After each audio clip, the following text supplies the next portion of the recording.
History is hearsay. I'm a winning divorce strategist, an unbiased expert witness, a hero to my clients, and a villain to their exes. Welcome to the Stay Rich Show. Today's topic is about credibility, because what you must grow to recognize, especially if you're going through a really high stakes, contentious, litigious divorce, is that history is hearsay, that everything is contextual.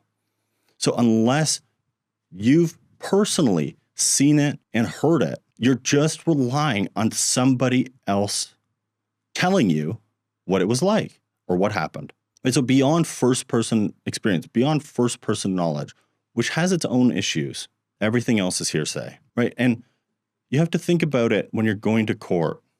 And this is going to be the tilt of this specific episode. So when you're going to court, when you're showing up, this is the best way to prepare.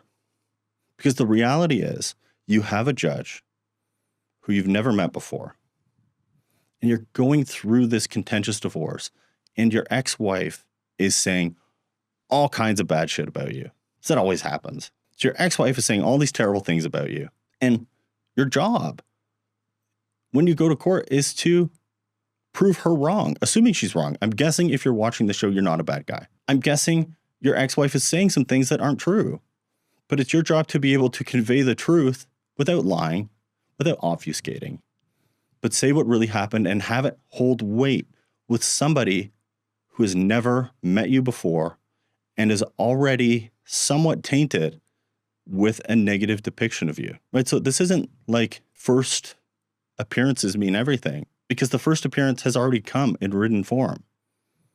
And you're digging yourself out of a hole at this point. So let's talk about showing up to court with credibility. Let's talk about what that means. And I have so many different tips here that I may not be able to even get them into one video. The first secret of showing up to court and coming across as a credible witness, as a credible person, is just demeanor. Right now, recognize, if you haven't been through this process before, recognize that you're going to be very stressed. Recognize that this is a very high stakes moment in your life. You're walking into court to testify and be cross-examined.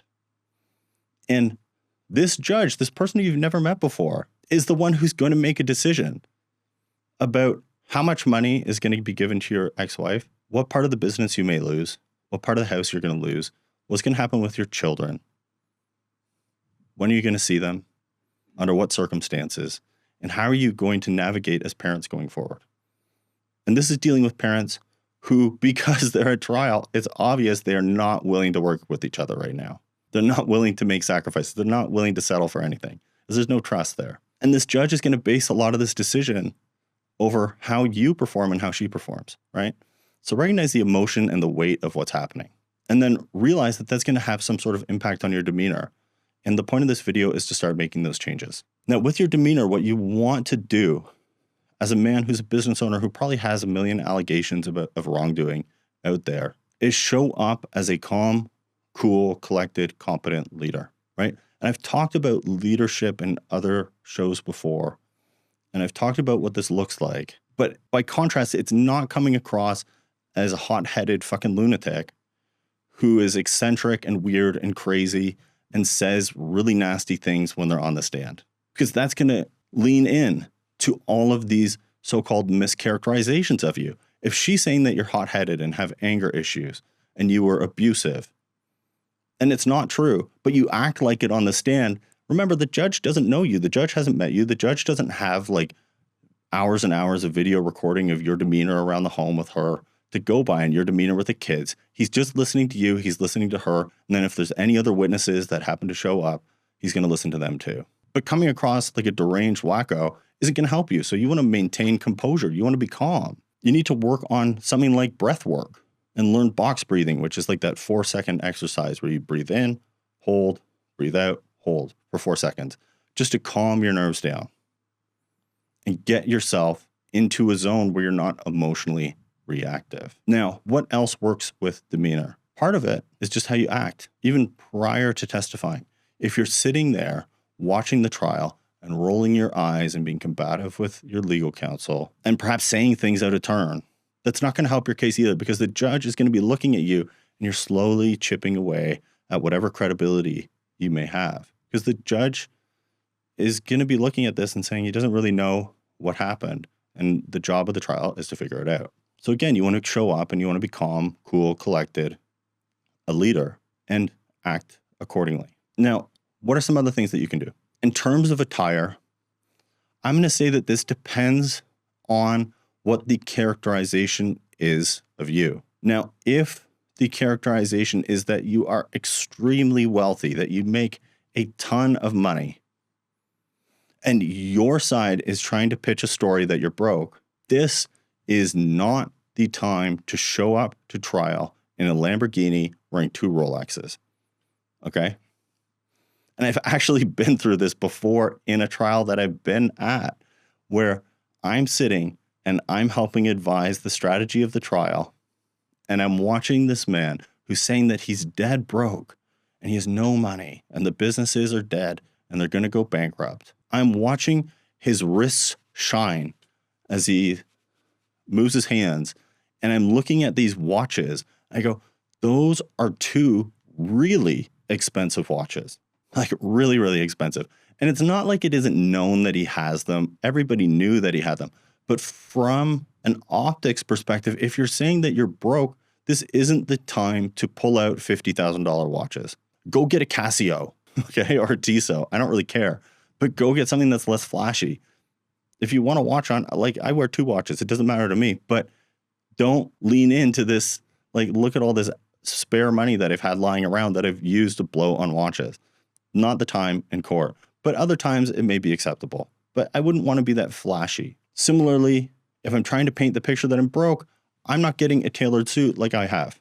I'm getting a suit that looks a little bit frumpy. I'm getting a suit that looks a little bit run down.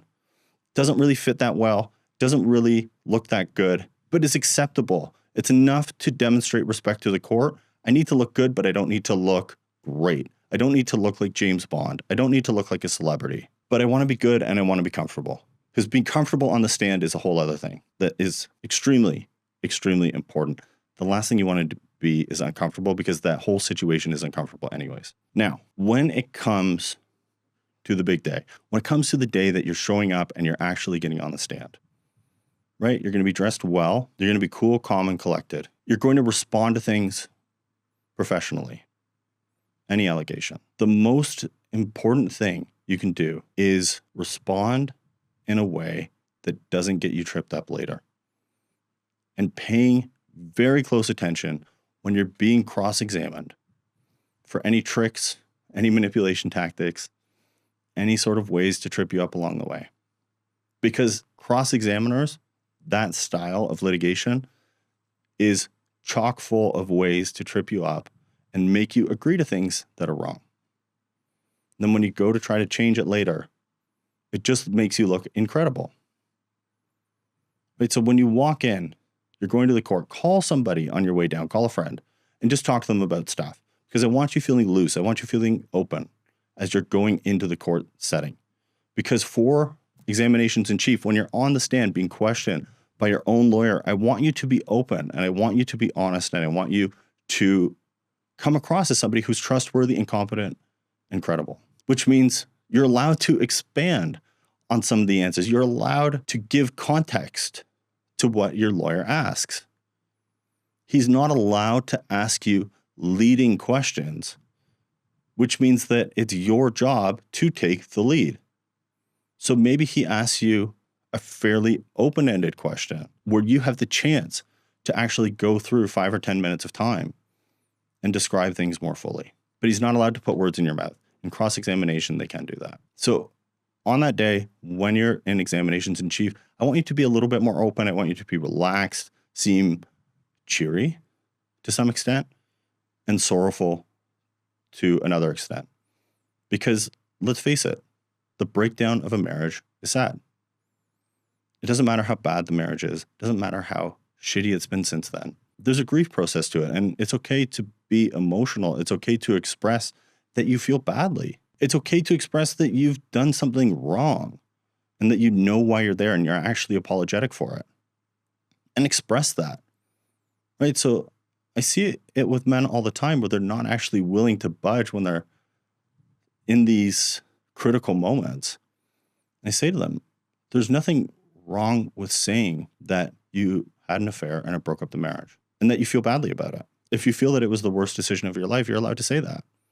It's not going to be held against you unless she's trying to get a divorce at fault, which most often people don't. It's not going to be held against you for admitting that your decision-making previously was wrong, and that's what led to the breakdown of the marriage. That's a lot better than trying to deny it, because denying it is just going to reduce your credibility. It doesn't mean you need to cry, but at the same time, you just have to be authentic. And your examination in chief is that time. It's the time to be authentic. It's the time to tell your side of the story in a really credible way and in a truthful way, as best as you can. And that can be really hard because, again, it's high pressure, it's high stakes, it's emotional, it's a new environment, it's weird to be talking to one person in front of you. And I always suggest to people on the stand to turn and actually make eye contact and speak to the judge. Doesn't mean you need to address him directly when you're saying it. So if somebody asks you a question, they say, "What day were you married?" You don't look at him and say, "Well, Your Honor, I was married on." That doesn't work. But look at the judge, make eye contact, and he may not, or she may not, but say, "On August 10th, 2005. And that's a weird feeling because you're constantly talking to someone who isn't the person who's even asking you the question, but that person is the one making the decision. Right? So that's the ball game for examinations in chief in a nutshell. And I will do longer videos about this later. Now, here's where the credibility falls, and that is in cross-examination. So expect to come out of examinations in chief feeling pretty good, feeling like you did a good job, feeling like, maybe there's some hope here. And then expect in cross-examinations to have all hope immediately erased, because these things can be brutal. Even as somebody who's been through a lot of cross-examinations, I still don't really enjoy the experience. I like the game of it and stuff like that. But at the end of it, it's this emotional roller coaster ride because you feel like you're kind of moving along and things are going okay. And then all of a sudden you get crushed. And you have to eat your words at times. And that's actually the first tip. If you make a mistake, admit it. If you recognize that you're being presented with evidence that is contrary to something that you said, it is fine to admit that you made a mistake previously. It is way better to be on the stand, presented with clear evidence that your recollection of something is not reasonable, and just say, "You know what? I made a mistake.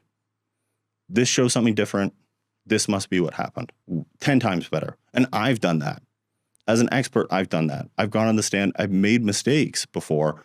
And actually, some of my best trial outcomes have come in trials where I've made a mistake and have been called out about that mistake and just looked at the person and said, well, that's an error. Right? So let's correct the error together now. Let's correct the record so we can go through that exercise. And that's a really important spot. If you double down and lie, and then double down again, and then double down again, the judge is going to think that everything that you're saying is bullshit. And they should think that it's bullshit. Because what do they have to go on? They have one person who is telling them something, and then they have you sitting on the stand looking at evidence that is exactly the opposite of what you're saying and going, nah, that can't be it. That's wrong. The evidence is wrong. I'm right. Doesn't make sense. Of course, they're not going to view you as credible, right? So these are some of the tricks to having a successful day on trial. Always show up and have your demeanor be positive. Always show up cool, calm, collected, competent, and in a leadership frame. Don't be afraid to make mistakes. You will make them. You've already made mistakes. You will make other ones, and don't be afraid to make them, and don't be afraid to admit that you've made them if you're actually confronted about it and asked. Feel free to be open when you're in examinations in chief, and when you're in cross-examination, expect the feeling to be like pulling teeth. And in cross, answer the question that's asked and nothing more. And if it needs to be expanded on, ask the judge for the opportunity to expand. But in both circumstances, you need your demeanor to be equal. You're changing how you're answering the question and shortening it in cross, but you still need to be calm. You still need to be cool. You still need to be competent, because that's what a judge is going to look at. They're going to look at you and their memory of you, which is important is that under fire in a high stakes trial, in a high emotion trial, with all kinds of other stuff swirling around, that you're able to pull it together and be calm on that day and not be defensive. That's it for this episode. And if you have any questions, please let me know, because I can address them in new episodes, which will be wonderful. Throw them in the comments, and I can't wait to see you soon.